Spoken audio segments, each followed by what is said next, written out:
وقضى ربك ألا تعبدوا إلا إياه وبالوالدين إحسانا إما يبلغن عندك الكبر أحدهما أو كلاهما فلا تقل لهما أف ولا تنهرهما وقل لهما قولا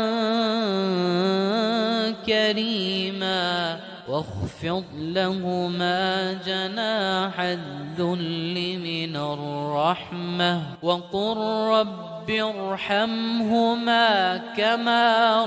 ربياني صغيرا وقل رب ارحمهما كما ربياني صغيرا.